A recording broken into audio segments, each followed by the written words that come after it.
On this day, as we celebrate Dr. King's work, it's also a time to acknowledge the work that still needs to be done to address the challenges communities of color face. And that's where the Empowerment Congress comes in. Yeah, that's right. It was actually formalized following the LA riots back in 1992. It has grown to take on both local and state issues. And the group celebrating 30 years of service. And joining us now is Harry McElroy with the Empowerment Congress. And welcome. Thank you so much for joining us. Thank you. So Harry, let's start by talking more about Martin Luther King Jr.'s legacy and then how we can help carry it on right now. Yes, I think many people think of Martin Luther King from his oratory talent. I think his biggest legacy was how he could strategically and tactically organize movements that were based on action and not just words.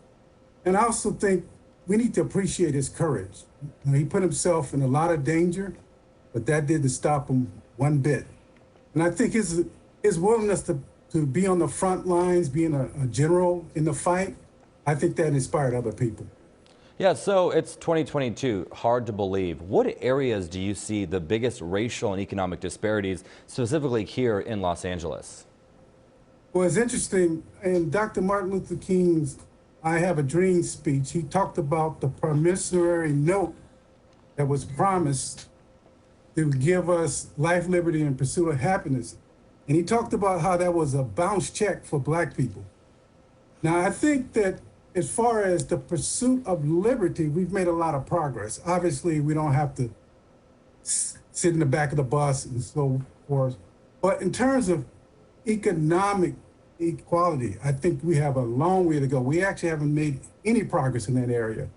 In fact, a Black family has 1/10 of the wealth of a white family. And when you think about that, that is an appalling number. But if I can go back also to the pursuit of liberty, we still have to keep an eye on this whole notion of voter registration. There is, because of the political winds, a tendency to want to discourage Black people from voting to certain people's advantage. So we need to definitely keep an eye on that. All right, so then what do you think? I know you said some of the biggest issues right now and what you guys are fighting for. How do you do that then? What are we going to do over the next few months, next few years?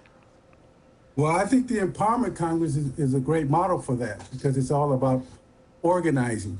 And what we do with the Empowerment Congress, we do what we call participatory democracy, where we empower constituents to basically solve problems and do actions on their own. And we work directly with the elected officials' office to accomplish this.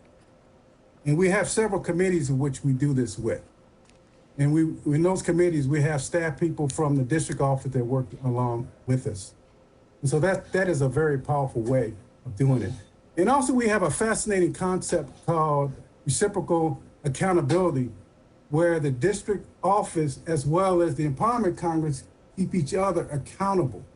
When you think about that, an elected official has to be very courageous to do that because you're creating a mechanism that's going to keep you accountable. But however, it's a very powerful way of doing that. Now, one example is our homelessness committee. You know, homelessness is a big issue. And that committee worked along with the district staff to get input about the Measure H initiative that was passed about homelessness. And we also did a lot of education of the constituents to help get that thing passed. All right. Well, hey, thank you so much for your time. Harry McElroy with Empowerment Congress. We really appreciate what you had to say. Okay. Thank you. Leading the charge. Amazing.